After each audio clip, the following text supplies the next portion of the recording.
this video, I want to talk a little bit about the slanted wall property of walls. Now, slanted walls are not a special kind of wall. It's just a property of walls. So I've got this empty view here where we can do some sketching and just play around. And to do that, we're just going to go to the wall tool. So type WA or click the button. And if you scroll down here on the properties palette, we'll accept all the defaults except for the cross section. This is where we can make walls slanted. So there are three choices: vertical, slanted, and tapered. We're going to do slanted in this video. We'll consider tapered in another video.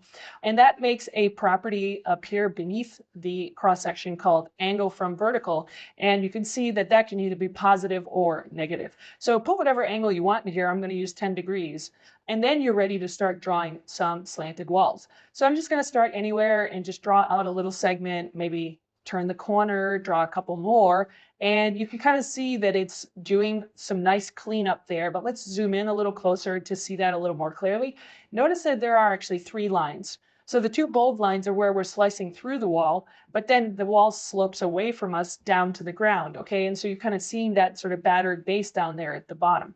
Let's say you wanted to change something about this wall, like change the angle or something. Well, like any wall, you can't change the properties while you're in an active chain. So just press escape once. That breaks the chain, keeps you in the command, and allows you access to the properties palette where you can make changes like choosing a different angle. So I'm going to put in 20 degrees there. And now I want to start back up where I left off. And this can be a little tricky if you don't know the trick here. So I'm going to start right at this endpoint, which seems logical to me, and I'm going to pull this out and create it. But notice that it did a horrible job there with the cleanup. Well, we're going to come back and fix that a little bit later. There's a real easy solution, but let's just continue. If you continue and draw your next segment and your next segment, it should work just fine. Now, in some cases, depending on where you click, you might generate an error here. It's working pretty well for me right now, but I have had occasions where it says can't join the wall and it kind of breaks your chain. Just try again and pick up where you left off. Now, I'm going to press escape one time here, and I want to show you the trick to connecting to this wall and getting it to join automatically.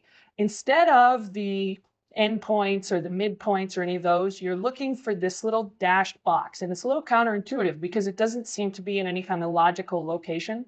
But if you click when that dash box is highlighted and then draw, it will do a nice clean join. So let me click the modify tool to cancel out of there. And I'm going to zoom out a little bit. And those were several straight slanted walls. But if you go back to the wall tool, you can draw all of the different shapes. So we could do a circular slanted wall, or we could even do an elliptical slanted wall. Okay, and the result of both of those is they'll kind of be like truncated cones. Okay, we'll see that in a few minutes when we go to 3D. You can do arcs. It works the same way as straight lines. You're just simply picking 2 points and then setting the radius. And in fact, it will even snap to tangents if you pay attention as you're drawing it there. So a variety of different shapes are possible. And other than the fact that it's slanted, it's going to behave a lot like the standard wall tool as you would expect. Now, what if you come in and draw other walls intersecting these? Well, I could leave these slanted, but that'll just complicate things a little bit. So what I'm going to do is switch back to a vertical cross section, and I'll zoom in over here. And again, this is where you need to know the trick. Like, you might be tempted to try and snap to something here and expect it to join up, but it's not actually going to do that. And again, even if you did something like this, it's probably not going to work. So what you want to do is look for that dash box again. And if you click that, that's when it will properly join up with the existing wall. Okay. Now, if you draw all the way through, it should be no problem. And that is true with curved walls usually, but sometimes you can see that it's not going to respect that. And it really has to do with what angle it's at. Okay. So sometimes I'll get it to intersect and other times not.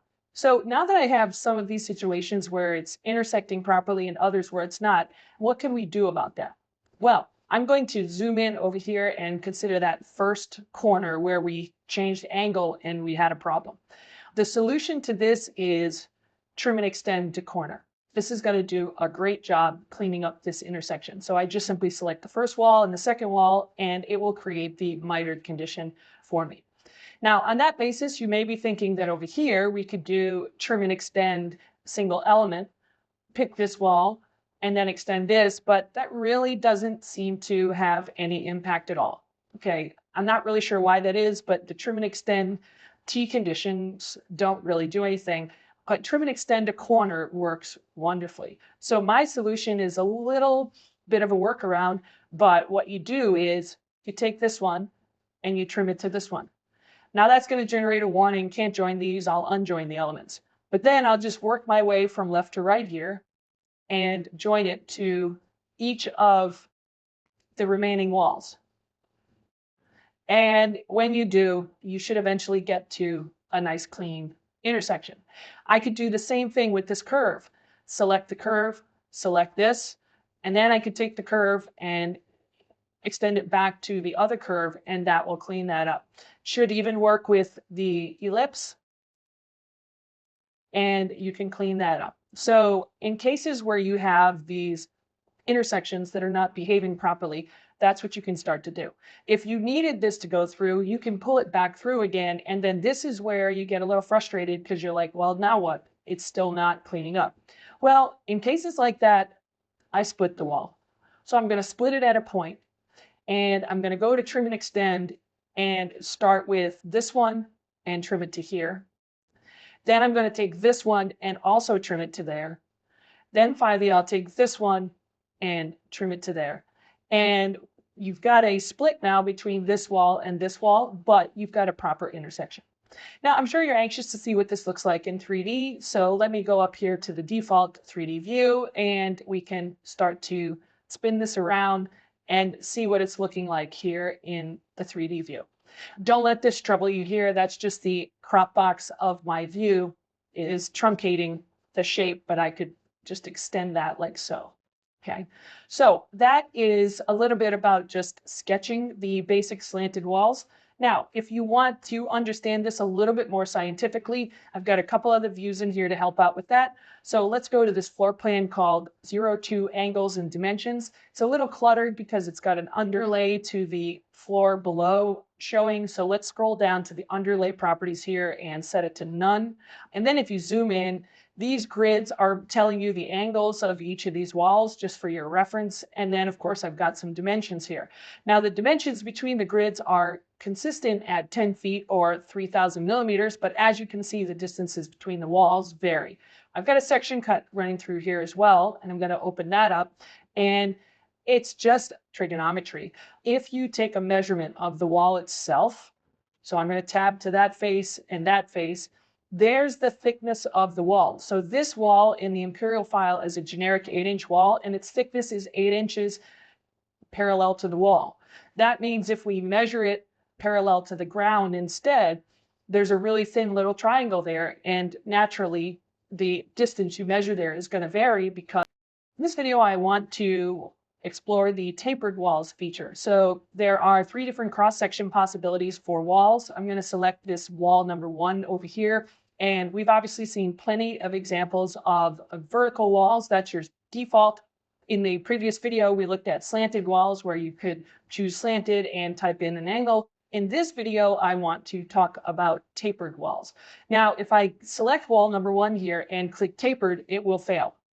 And it says this wall's type is not compatible with tapered cross-section. So that's the first little gotcha with tapered walls. They are definitely more complicated than either slanted or vertical. So let's move over to this wall, wall number 2 here, and let's talk about how to set this wall up to be tapered. Now, this is just the standard exterior brick on metal stud wall. I'm going to click Edit Type because the error message said that our type was incompatible. And then I'm going to go to Edit Structure. And to make this compatible, you need to make one of the layers of this wall variable. So notice over here on the right-hand side, you have this variable column. You can simply check one of the layers to make it variable. Now you're only able to check one layer. So if you check one and then another, it'll uncheck the first one. And I think the layer that makes sense to be variable in this case is the air layer. Okay, so the air gap between in the middle of the wall is what I'm going to make the variable layer. I'll click OK. I'll click OK again. And now we're going to come over here to the properties palette, and it should allow me to set it to a tapered wall. But nothing really very exciting happens when I do that. So in addition to enabling it to be tapered, you still need to establish what you want the tapering to be. And that actually starts in the type dialog as well. So I'm going to go back to edit type. And now that I have enabled a variable layer, that will make these cross-section definition properties available here. And I have an exterior angle, an interior angle, and the width measured at property. So let's put in 5 degrees for the exterior angle and click OK. And then finally, we will be seeing some results here with this wall. And notice that it kind of kicks the bottom edge out at 5 degrees. Now, you could choose just about any angle you want in the positive direction here. So I'm going to try 15 degrees and that will kick it out further. If you try to go in the negative direction, this is where you will run into some challenges if you don't understand what's happening. So when I tried to do -5 degrees, it says it would cause a degenerate or intersect. And so, in other words, it doesn't work mathematically. Now, why is that exactly? Well, let's keep the wall selected. Let's go to edit type, and currently the thermal air layer is only 3 inches wide in the imperial file and 76 millimeters in the metric file. So it's very slight, which means that it only allows for a small amount of variance. And the reason for that is because this width measured at parameter now comes into play. So this can be one of 3 settings: top, base, and bottom.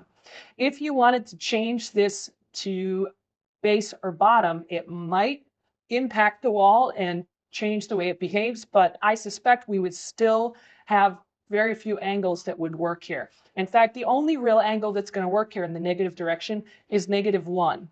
If I click that, you can start to see why. Here is measured at top, the 3 inches or 76 millimeters. But down here at the bottom, notice that that air gap is now down to a very slight distance, which is almost 0. When it goes past 0, that's when it fails. So really, with this air gap only being that small, you really can't taper any further than 1 degree in the negative direction. So that's where this wall comes in. What did I do here? Well, if I click edit type, I have just increased the size of the air gap. So now, if you wanted to try a negative value of, say, -5 inches on this wall, it should work just fine. Now, again, this one will fail eventually. If you go to, say, -10, maybe -15, something like that, you will start to close in that spacing there. So really, it just comes down to math at this point. You need to know how big your variable layer is and make sure that your angle doesn't exceed that so that you don't create a situation where it fails. Now, another really interesting feature that tapered walls have is that if you want, you can override the taper angles on a per wall basis. So what I'm going to do is make a couple copies of this wall, and I'll select this first copy, come over here to the cross-section definition, and notice the enable angle overrides feature. I can check that, and now I could put in a custom angle for the exterior angle. And even though the type says use -5, this wall is using +5. And I could do it again with this one. And let's put in -10, which should still work. Nope, that's too far. So let's try maybe something like -8. There we go. Okay, that works. And so now each one of these walls has their own unique settings for the angle parameters. This one is still using the settings of the type itself. So if I select any one of these instances, it doesn't matter which one, and I go back to edit type, if you change the angle here, so let me change this back to 5 degrees and click OK. Notice that the one on the left and the one on the right will not comply. They're going to stay with their custom angles, but the one in the middle did change. However, if you go to edit type, edit structure, and you change the size of the thermal layer, so let's go with 3 feet imperial or 900 millimeters metric, that will apply to all three instances. So the only setting that's being overridden here is the angles. Everything else is still being driven by the type, which I think is pretty powerful and pretty useful. So there's certainly plenty more that you could do in this file to experiment and kind of get comfortable with how the tapered walls behave. But I want to offer you one other example. Here in the background, I have the sample architectural model that comes with Revit open. Now we've opened this model before, so you should know how to get to it. What I want to show you is that there are both tapered and slanted walls in this model. So if you want to see an example that's maybe a little bit more practical, then this could be a good place to look. Now, what I'm going to do is zoom in on these bays down here on the lower left-hand side. And these bays are pointing due south, and they've got sloping walls because there are solar panels mounted on them. So those sloping walls help the angle of the wall get closer to the sun angle. I'm going to cut a section right through this window here, running perpendicular. And it's going to go all the way back here. I'm just going to pull it back so that we're only looking at this bay. Now, you may be wondering why I didn't just open this section. This section has some display overrides on it that I didn't want to deal with. So I'm going to create a custom section so that we can open it up and do whatever we want graphically here. Now I'm going to zoom in here, and what you're going to see is that this is the tapered wall. Now, I'm going to get some of this other geometry out of the way, like the structural model here. I'm just going to go to the sunglasses and hide that element. And then I'm going to come over here to the detail level pop-up and choose medium and show you that the wall assembly here looks essentially like the one that we were just working with. And you can click on it and you can edit its type and you can understand the same set of properties. But notice that the air gap is set to variable and it's got an angle assigned to that.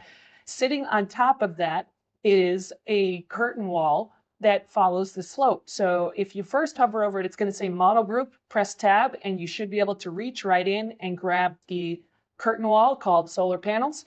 And if you scroll down, you will see that its cross section is set to slanted and the angle matches the tapered wall underneath. So here's a really good example of both a slanted wall and a tapered wall. And if you want to play around further with them, hopefully that will give you a little bit more comfort level with both of those tools. If you're using either slanted or tapered walls, then there's going to be some additional parameters and considerations for your windows and your doors and your sweeps. And so in this video, I'd like to look at some of those issues. So this in some ways will tie together lots of the topics that we've been talking about in many of the previous videos. So I'm going to zoom in here and select this wall on the exterior of this small building. And I want to make that a slanted wall. So I'm going to scroll down here on the properties palette, and the cross-section parameter I will change to slanted, and then I'll give it an angle of maybe 5 degrees, and let's apply that. And you can see that a positive angle typically will tilt it in toward the building. And if you want to tip away from the building, you can use a negative angle.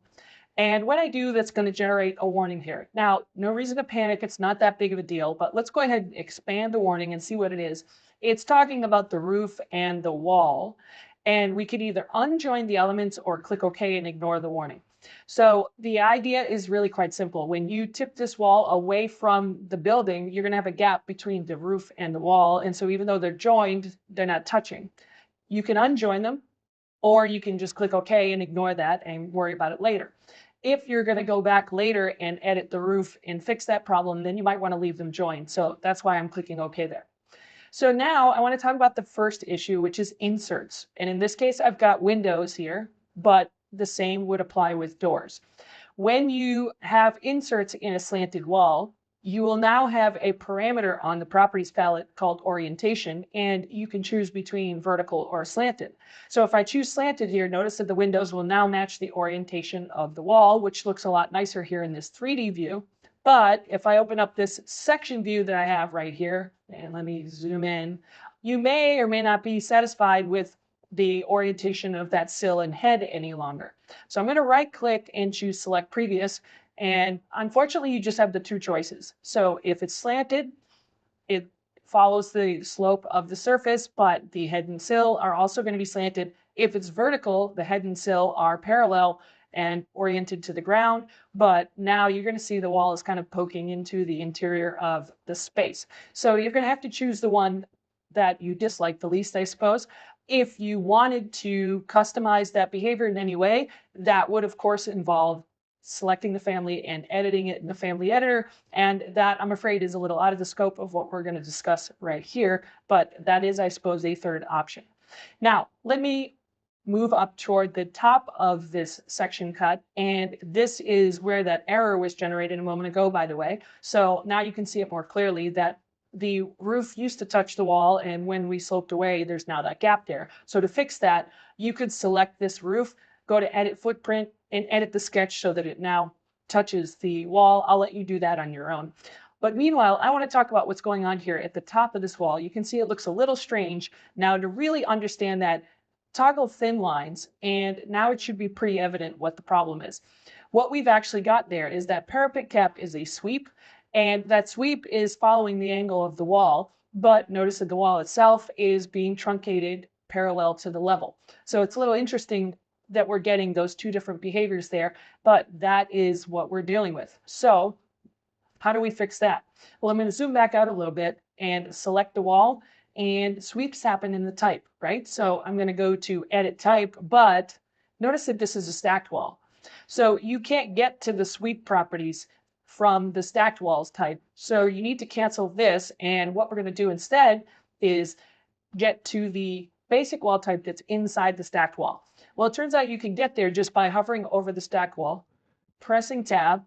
That's going to do a chain of walls. Press Tab again, and now you're reaching right into the stacked wall and selecting the basic wall that's inside, the parapet wall in this case.